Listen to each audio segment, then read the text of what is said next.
Hey everybody, it's Tuesday. And welcome to this week's edition of Hook, Line, and Striker. I'm Josh. And I'm Emily. And thanks for being here with us tonight. So it is really an exciting time of the year. Depending on your location, conditions are varying greatly. So I know down south things are a little bit warmer, and up north things are a little bit colder. And that sounds super obvious, but you know, we have had such a big weather shift recently from such consistent warm weather to such consistent cold weather. You know, our water temperatures right now, well, I guess we were in the river and the lakes and they're different. So the river is a lot closer to 40 degrees. It is pretty cold. The lakes are actually quite a bit warmer, mid 40s, 46 even. So that was actually kind of surprising to me to see this weekend. Well, this time of year, it's going to vary a lot depending on your water depth in your lakes. You know, if you have lakes that are running 10, 15 feet, they might be the same, 40 degrees.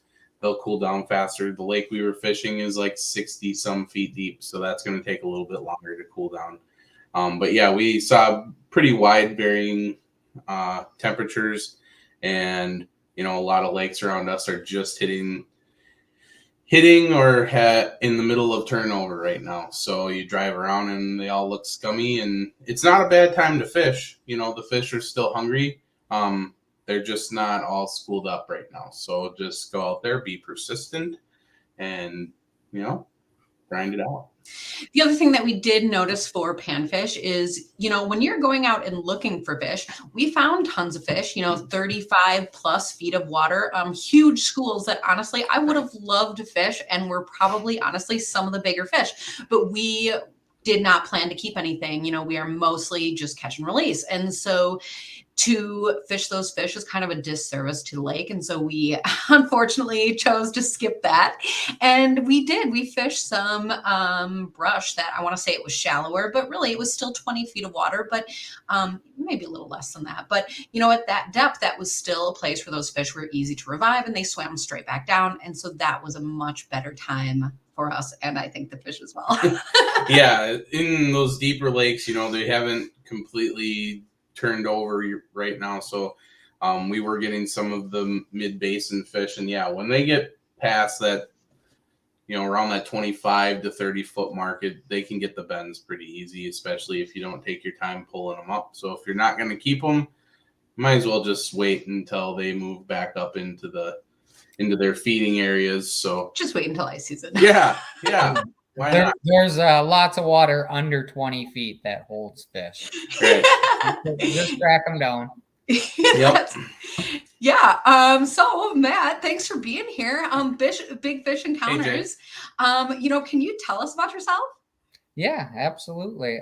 So I started this little endeavor about 5 years ago now with a guide business. I've always fished, so we rolled with, we're going to take people fishing. It's, a little bit of everybody's dream if you've been out there at all. I actually made a pretty good go of it. And along the way, I realized I like electronics. It saves time, but most importantly, I feel like you learn more with more tools you have.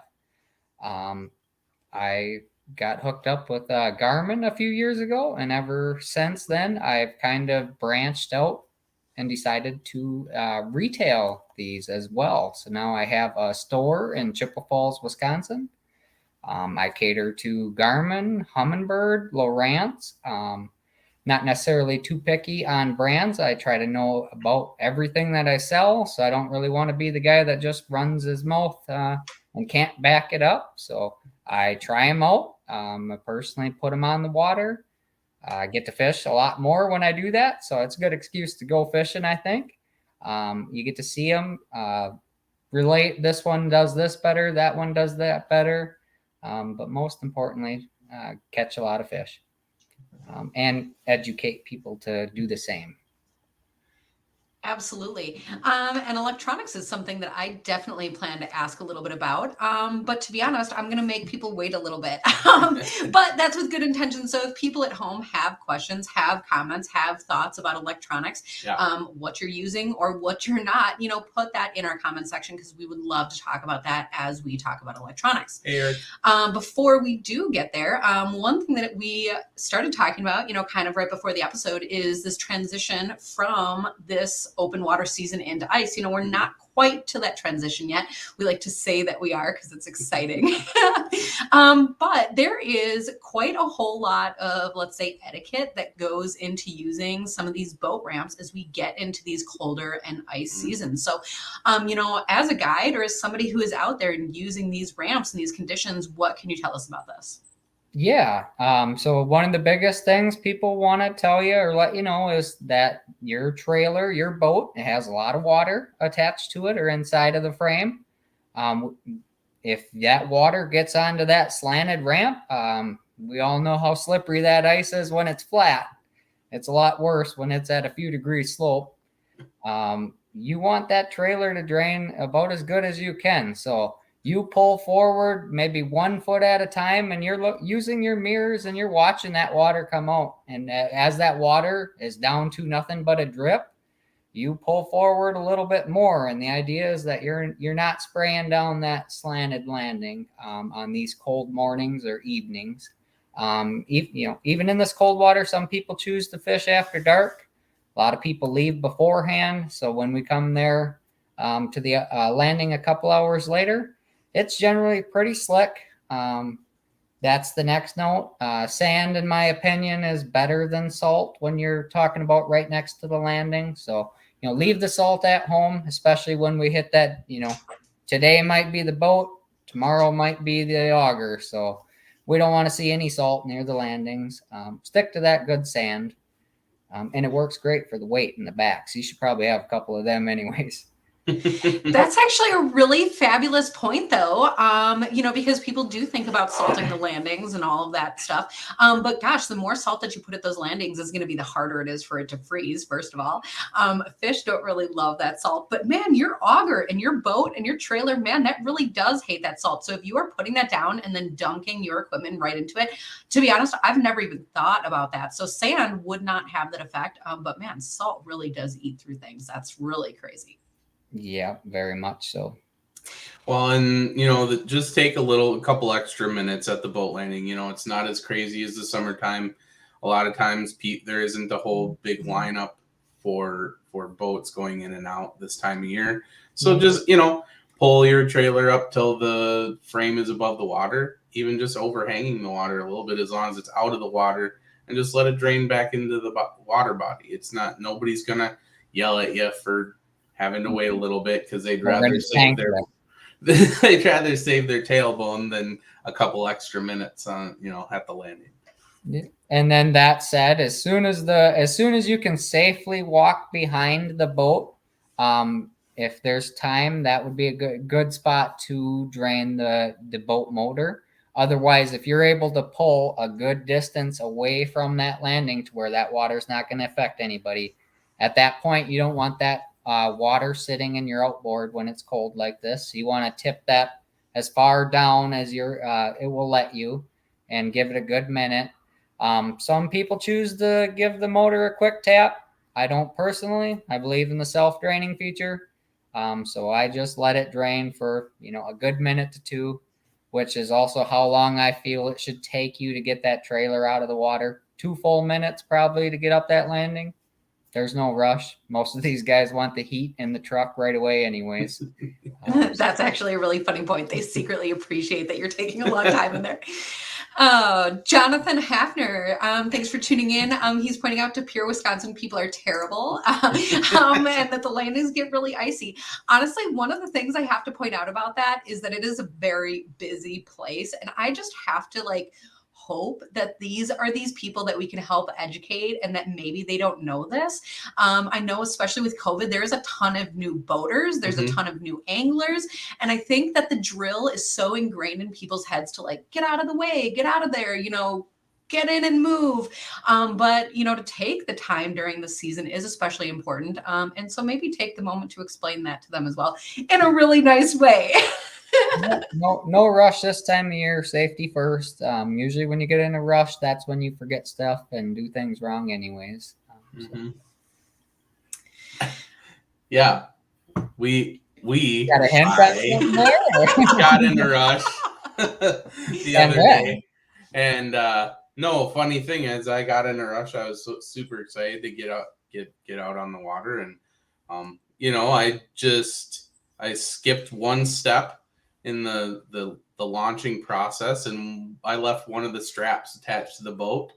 Oh, so yeah. Emily tried to drive the boat away with my trailer and my truck. So, no, I recognized really quickly that something was not so she had to throw me a rope. We got it back on the trailer. I pulled it out, got the strap off, and nothing was damaged. But it was just fine. It was just our egos were hurt. At least this time of year, there's not many people watching. Thank goodness. No, it ended up pretty smooth. And I think that's the thing about it is, sometimes those kinds of crazy situations happen at boat ramps, and, being kind to people in those situations and trying not to judge. I mean, we've launched our boat, I was going to say 100 times, and it's like well over that, I couldn't even put a number on that. And it's like, but one time goes wrong and it's so easy to assume things. So that is, we call that floating a trailer. You do a good job if you got both straps, but it's a little weird with just one. Yeah, I got in a mode. Oh gosh. So one of the things that we said that we would move on to is electronics. And that's actually a really fun thing to talk about this time of the season, because it is one of the things that can transition people from open water to ice. So can you tell us a little bit about what do we do if we're looking to transition like this? Yeah, so believe it or not, a lot of guys are only about a half hour to an hour worth of work. If they're a person that uses their unit on a boat or kayak or canoe in the summertime, usually only takes a few minutes to get it ready for the ice. They put it in some kind of a pack or a shuttle of some sort, and they add a battery and an ice deucer, and them people, they're ready to go. Now that said, everybody fishes a little different. This year, we have a lot of new fishermen and fisherwomen. You want to do entry level to medium grade. You can get into 2D signals that show up on your chart. Excuse me, I'm getting an echo. Do you guys hear that as well? Not really. So much. If people at home hear this, let us know. All right. I just had to double check that one. So entry level, you can get a little 4-inch screen. It works just like the old-fashioned fish finders do, but now you can save that spot you go to. It has GPS built right in. They cost almost the same as some of these older style flashers, that's what they're called. Save your spot, name it Crappie Hole, and you'll be back tomorrow. Hopefully put some back for me, but the next ones up actually include the lake map. So if you want to find out that, where that 20-foot channel is right this time of year, you're able to push a button and look how far away that is. That would get you into like a 6-inch screen. And they're very respectable in size. They're 6-inch diagonal. They can do 2 signals at once, which is actually neat. Instead of just one ice fishing unit, they can do 2. So you can have a very narrow beam, and I'll describe that like this. That would tell you if a fish is right underneath of you, and it works great when you're in the weeds or structure. You're able to pinpoint your jig and how close that fish is. Some of these wider beams, they're able to cover that ground, and you will see a fish out in the deeper water easier. And shallow, it'll show more fish. It's not concentrated into a little area. So you kind of pick the cone that matches the depth you're fishing, or maybe the structure that you're fishing. After that, the sky's the limit. They go into the 7-inch screens. That's if you want a little bit bigger. Maybe you're going to mount it on your snowmobile when you drive out there and then just move it onto your ice shuttle. And then, of course, once you get into 9-inch, you can add all kinds of things like pan optics or live scope technology.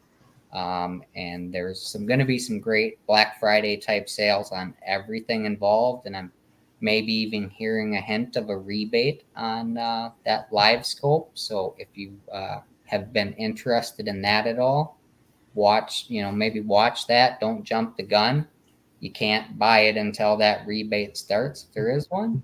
I hear it's just a few days away, so be a little patient on that one. But the little ones, they're great. If you kayak, canoe, pontoons, everybody needs a depth finder on a pontoon. That can pull double duty. Buy it as an all-season kit, and you can do a little bit of everything with it. That's actually, that's pretty cool. Very cool. So if somebody does already have live scope, Jay is asking for settings for ice. It's his first season with on. Is that a really hard question to ask on a? No, so I prefer ice with the live technology because you're on a solid surface. It's flat. There's no boats rocking, waves and all that. So you're able to get a very stable image when you're ice fishing. Settings wise, I run mostly manual settings, but to be honest, they're only a few clicks from what it would do automatically anyways. 90% of the time I'm in forward looking. I'm looking out at a distance. Being the shape of these live sonars, they actually look down as well. And so you're able to, if you place your holes accordingly, you can still fish below you while in the forward view. If you get into deep water, that's when I'll work on the down view settings. And that is just it splits that beam so it would be equal. If you've ever fished with a buddy, we put holes in a row to where there are maybe 2 or 3 holes on your left side and 2 or 3 on your right side. If you put that live transducer right in the middle, it will display all of them baits across the screen. And you just would make sure that the left one is on the left side. And if for some reason it's opposite, you rotate your transducer 180 degrees, and now it should be correct. Setting wise, I like to have the gain low to mid 60s most of the time. If I'm really hunting out for movement, I'll try to increase the gain so I light as many of the pixels, a very fuzzy appearance, if you imagine. That actually helps the spot fish a little bit better. That's really interesting. That's just like making me think about myself and my graph. And I identify actually with some of these things as well. So really, I think the crazy thing about having a graph and having technology these days is, knowing how to use it. But I think one of those things is just getting it out and trying it because, even on different bodies of water, different clarity, different, it can affect it. Very much so. So the particles suspended in the water column are what really will throw off a graph. Especially water bubbles, algae blooms, and turnover. So you got all them leaves that were floating around, and I'm not saying everybody purposely blows them into the lake, but some people choose to. But there's trees surrounding every lake anyways. They're getting there. But you'll see they hit the water, and they eventually do sink to the bottom depending on turnover type. Whether they come back up again at another point, I don't know. That shows up on your graph. Lake Wissota, which is in Chippewa here, a couple weekends ago, it had a solid 4 foot of that suspended graininess, which was an algae type bloom. You could see that prevalent. It does affect it. It diminishes it a little bit, but still works through quite well.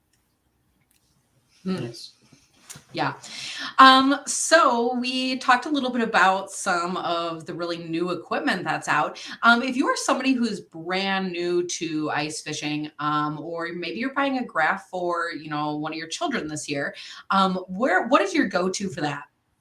So there are two levels of the Garmin on the ice side of things. There is the Striker series and the Echo Map series.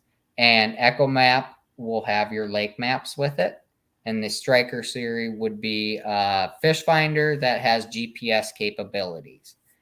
So you're able to mark that spot and return to it, but it doesn't have lake maps on it. So the Striker, if only one person really needs lake maps. So if you fish in a group, buy a couple of Striker 4 or Striker 5 ice bundles, depending on your budget. I want to say the Striker 4 is only about $250, and the Striker 5 I want to say is $399. That would put you right about on par with some of them flasher level units.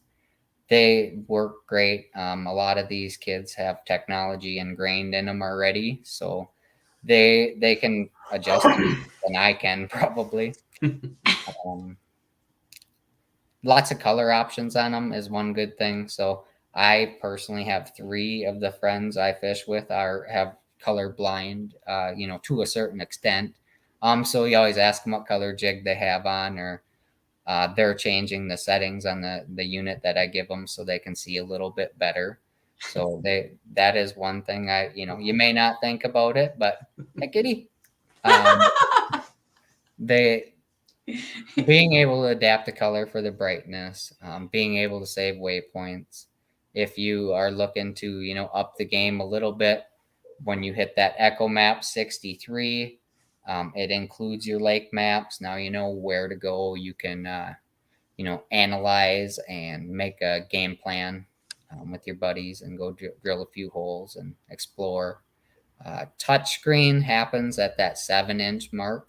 So when you get an Echo Map 73 ice bundle, which would be comparable to like a Helix 7 ice bundle, these ones are actually touchscreen. So text-to-touch gloves are a good idea if you're in cold weather.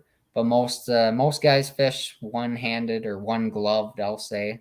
I personally, my right hand, my rod hand is bare, half froze, and I glove up the left and switch occasionally.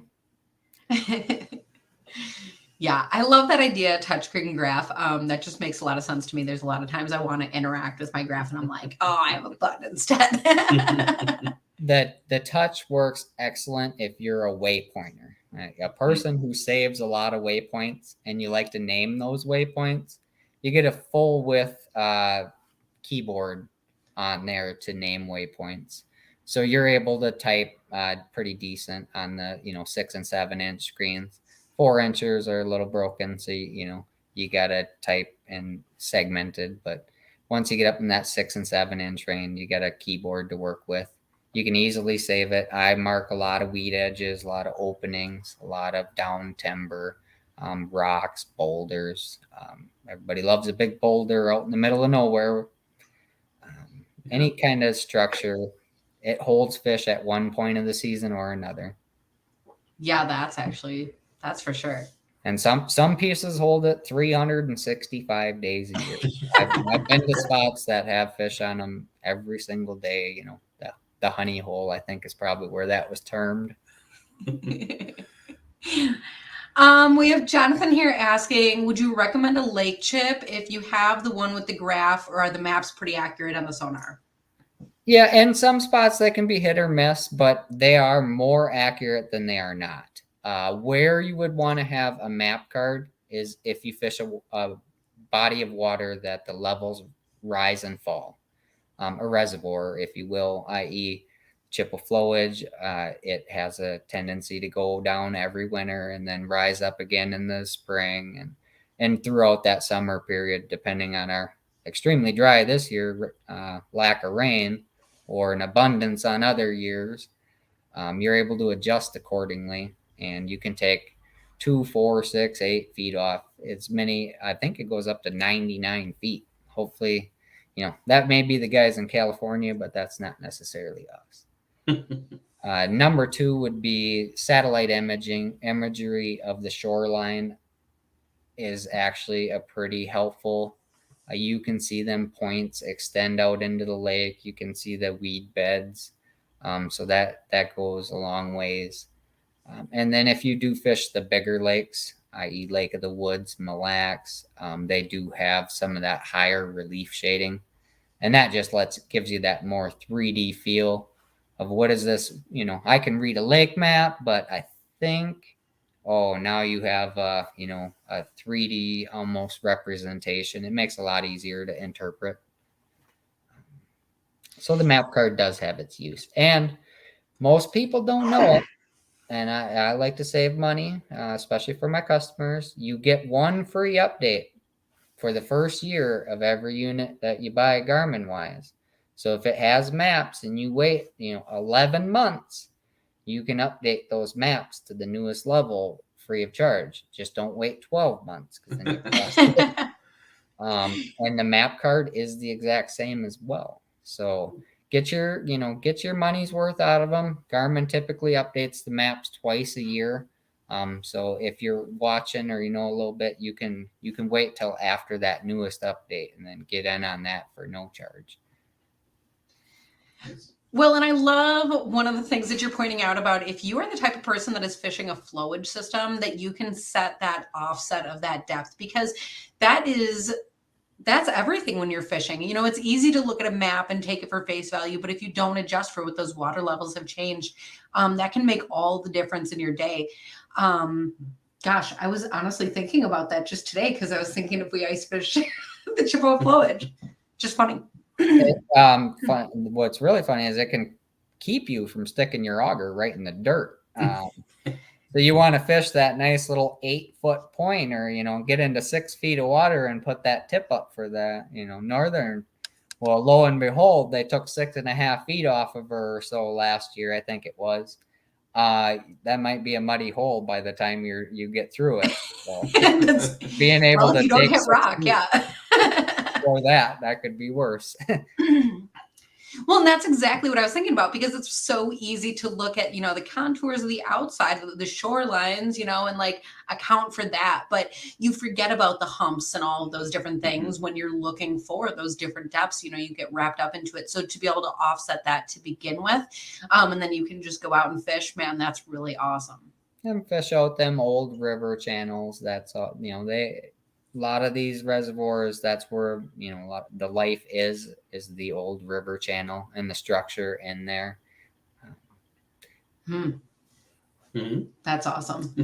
Gosh, it just gets me excited for ice season. I'm sure that's how everybody at home is feeling too. I was disappointed to see the little warm up, but I took advantage of it. I caught a pile of crappies. We went out day before yesterday. I tied into 4 smallmouth bass. My buddy got a northern and a really big rock bass. I think you were talking about rock bass a couple shows ago. Yeah.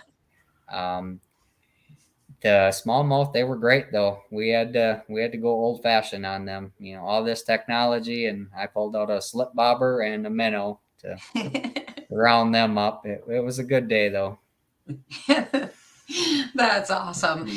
We have also found that live bait is kind of the name of the game this time of the season. And part of that is because at least on the Wolf River here, those shiners are spawning. So I always kind of forget that's happening this time of the year. But take into account those different things, because that's what fish are noticing too.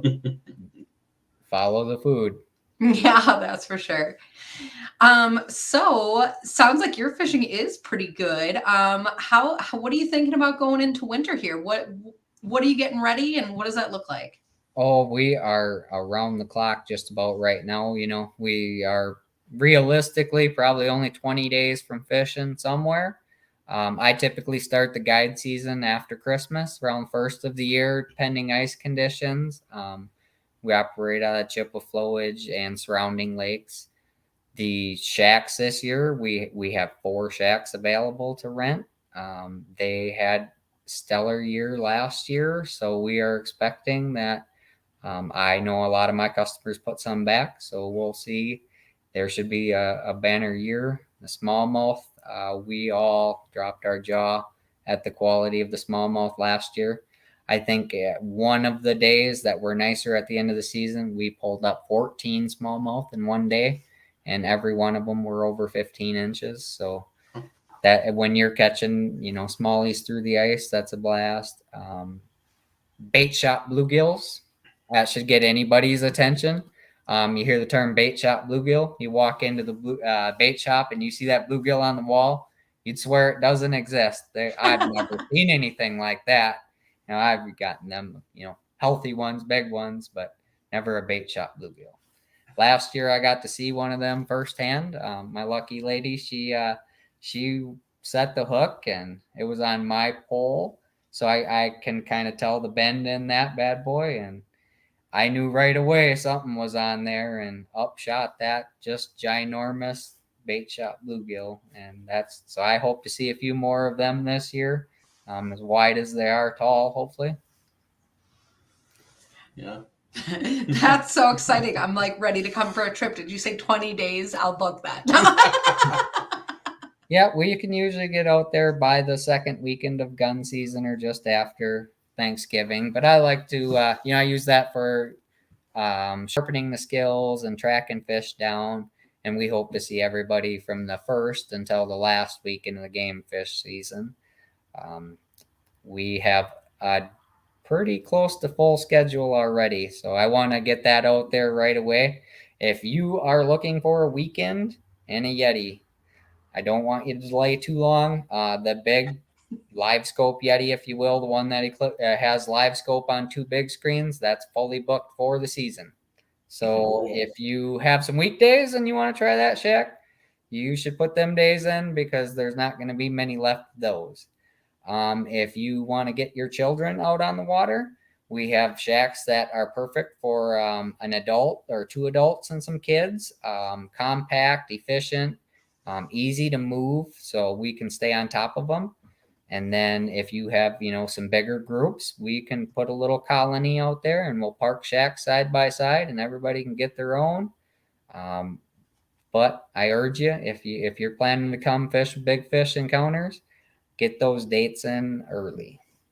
And man, I am almost stunned to hear you say that your weekends are booked up and your Yetis, because gosh, it is like not ice season yet. And so I'm like, oh gosh, my brain hasn't gotten there. But I mean, I think that is the name of the game this year. People are hearing that for different products that are gonna, hit the shelves.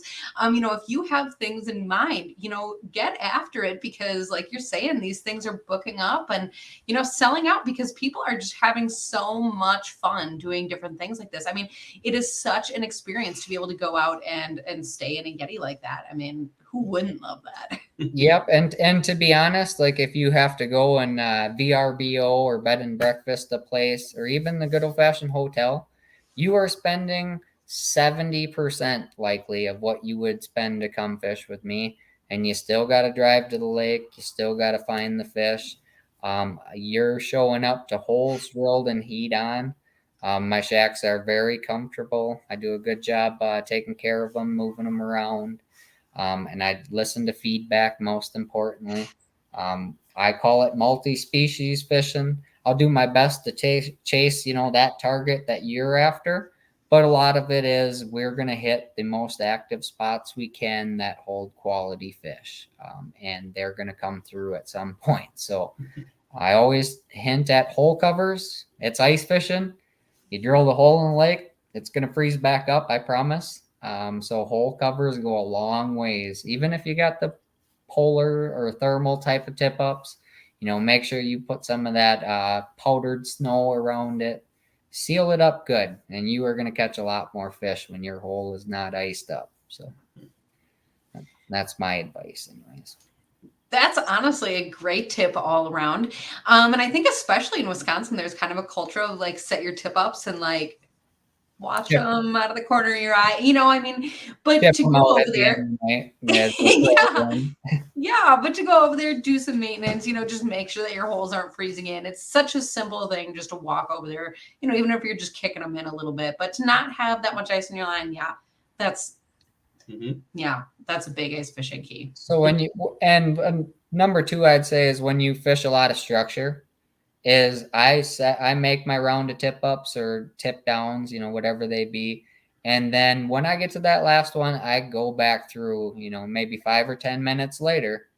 If they are in that structure or they're buried in the weeds, they're of no use. So you're not going to know until you set it down there, and 2 or 3 hours later you pick it up, and you should have brought some ranch dressing for that salad. There was no sense in fishing that day. So run back around, pull them back up, check that minnow's clean. If you're fishing bare ground, you don't got to worry. But if you're fishing weed edges or buried in the weeds, or most importantly, trees, a lot of down trees, branches, you pull that line and you hook into the tree, it's wrapped around it. Nothing's really going to bite on it. So take good care of them. Tend your lines. Number 3, keep them close, but if you can, I understand people have tip up alarms. I use them too.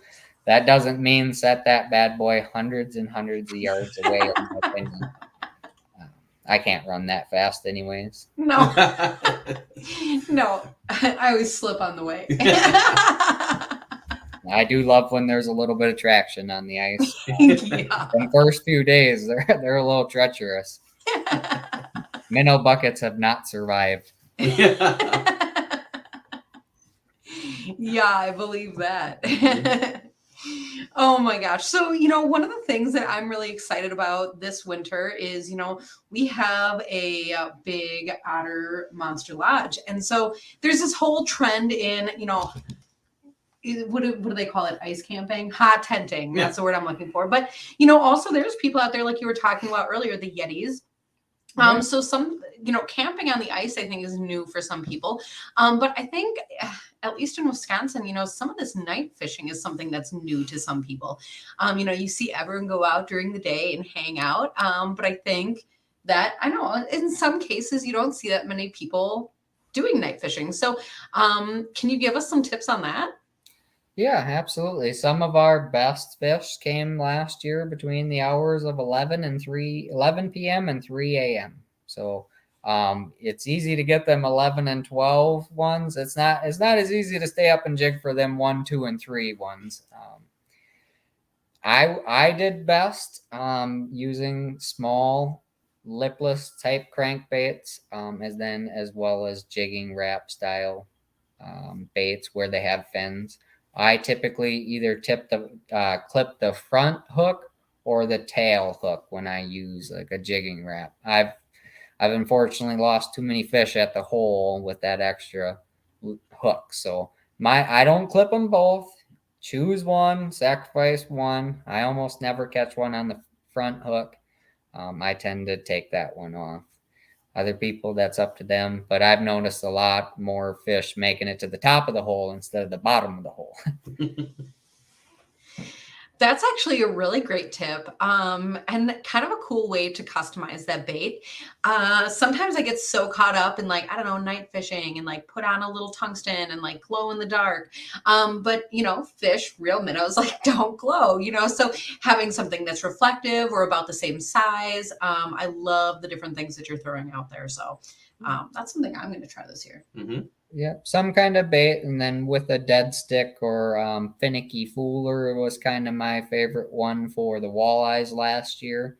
Was able to set that 3-4 feet away from the jigging rod. Bait and switch, I think, is the tactic. You draw them in with the hard bait, and they nibble on that minnow before they go. I used. Go ahead. Oh, I was just gonna say, yeah, there's a lot of really good options. The finicky fooler is one that we've used quite a bit. The Dangler Rod Holder is one of my favorites. That's a rod holder that's basically a stand with that you Velcro a hook on the top of your rod handle, and it balances in a neutral position. Very sensitive. I've caught lots of walleyes off of that at Red Lake. The last year we started, the last 2 years we started in on the Snare Rods by JT Outdoor Products. Man, those are really awesome. And add in a hot box with that, and you got a deadly combo. Yeah, and so there's all kinds of ways to fish what people traditionally call like a bobber hole, but something that gives you a little bit more of a physical indication of a bite. So then you don't lose your rod down the hole because your bobber's gone, and then your rod just starts creeping. Not that it's ever happened to me or anything, but no. Good excuse to get another rod, anyways. Right. But with the night fishing and stuff, I grew up in Minnesota, so the culture I grew up fishing was, I go set up at 6 o'clock at night, and then we fish till midnight, 1 o'clock. I don't ever. You were missing the 2 best hours of fishing, according to Matt. Yep. Well, and I don't think that I really did that much day fishing, ever. I always fished during the nighttime, and but I didn't. The hubs weren't really that much of a thing at that point, and so now to have these hubs, like our new hub is 112 square feet of fishable space. Yeah, and it's not much bigger. It's not much bigger of a package to carry around, like weight wise and size wise, than our 4-person. Yeah. So they've done, design's gotten a lot better, and it's another tool. So the Yeti houses are awesome. If you've never done that, go do that, because it's a very cool experience to wake up in the middle of the night to a rattle reel or a fish alarm or something that's going off. And you can fish all night. I've slept on the floor of a fish house with line tied to my foot because I could. But then you scale it down to an ultralight version of that, something like we're planning on doing with the tents, and that gets you out into places where, like around us, like the Schwamigan Nicolay, we can go up into, it's more of a backwoods type setting where you can't really drive your vehicle out onto the lake, but you could maybe get a snowmobile out there or something, and you can set up, and you could be out on a lake for a whole weekend, and you're the only people out there. Yeah, I can only hope. So there's really good options for night fishing now, and it is some of the most fun fishing. I think that one, you should always have some rattle reels in your hub shelter if you are night camping as well. Either some alarms on there so you can hear it, but most of these hubs have the pole that runs to each corner. You get the clamp style rattle reels. You clamp one right up in each corner, and then you let the line out, and where that falls, that's where you center the hole at. And then I put 2 on one side and 1 on the other. We do Upper Red Lake early ice every year, and we camp out there for 2 to 3 days as soon as that ice is thick enough. And then we take that same philosophy to the lakes around here. So I got a few nights in the hub shelters. That cot life, I call it. Make sure to get a foam, the roll up piece of foam goes in between your cot and you. That really cuts on that cold air draft. Oh, that's a great idea. You see now a lot more manufacturers making floors for these hub shelters. But the do-it-yourselfer, they're going to go get themselves some of them foam puzzle pieces, myself included, put them together, drill holes right in them, cut the hole out, leave that same foam piece with you, and you can put it back in when you're not using it. That it does limit the amount of water or the melt down that happens inside the shack from the heater. You can now set that heater down, and it won't hardly affect the ice below it. Otherwise, you can, you got 2 feet of snow outside and you start melting some of it.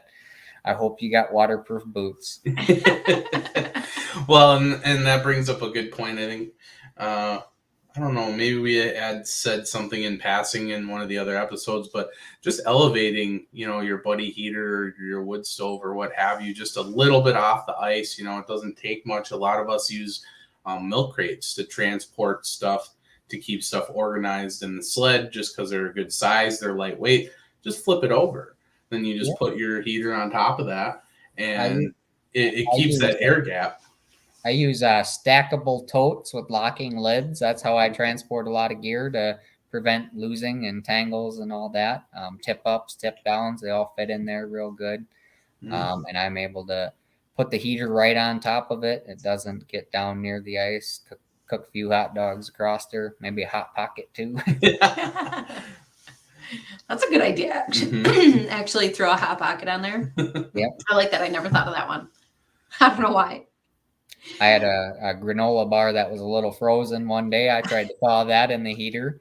Didn't work quite as much as I planned as it did. It fell through the grate right down inside of it. So Oh no. yeah, there I was proceeding to shake the heater upside down to try to get my granola bar back. But if anybody's ever had a granola bar in the middle of winter, they know that's about like a brick.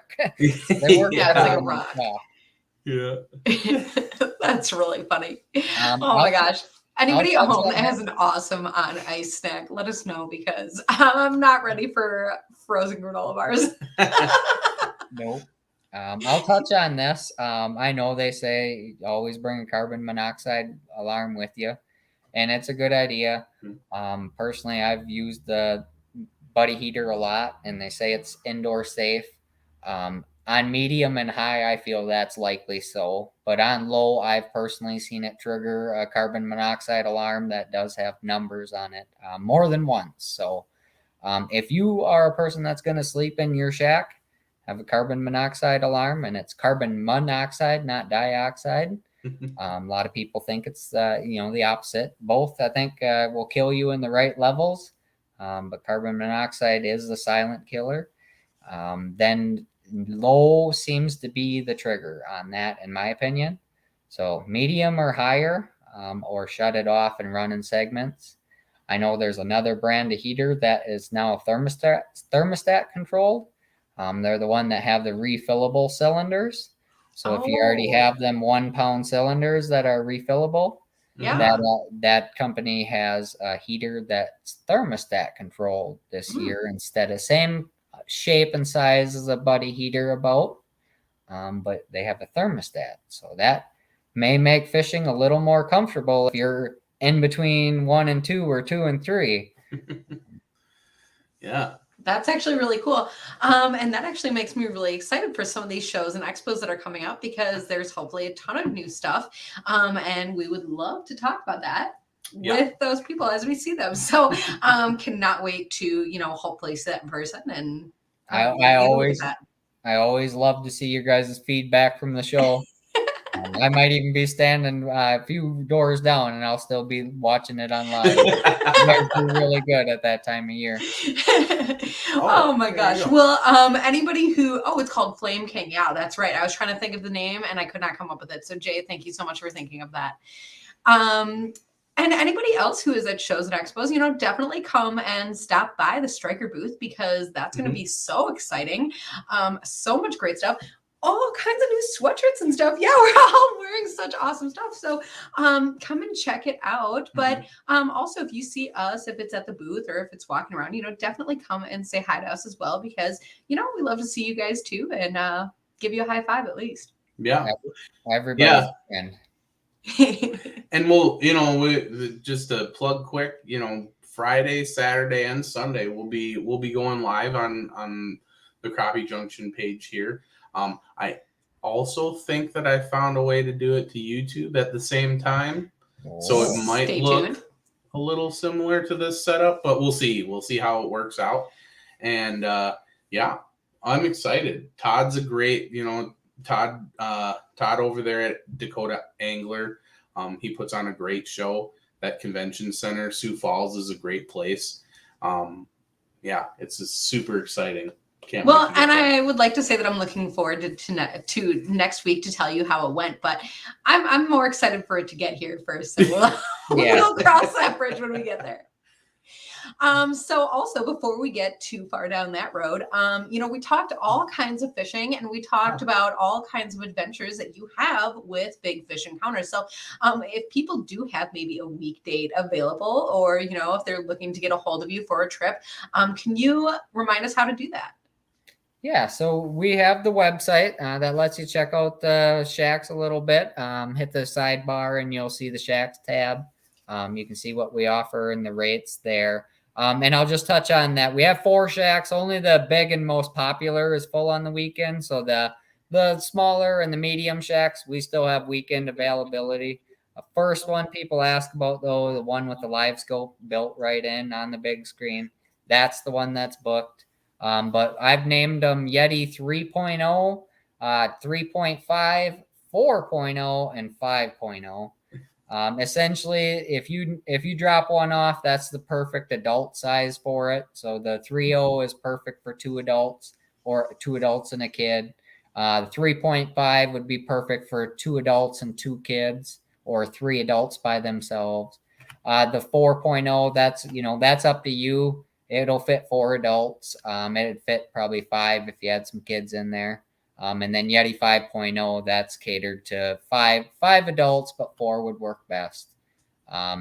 We don't charge individual per person. We charge for the shack, no hidden real fees. We give you a gas allotment.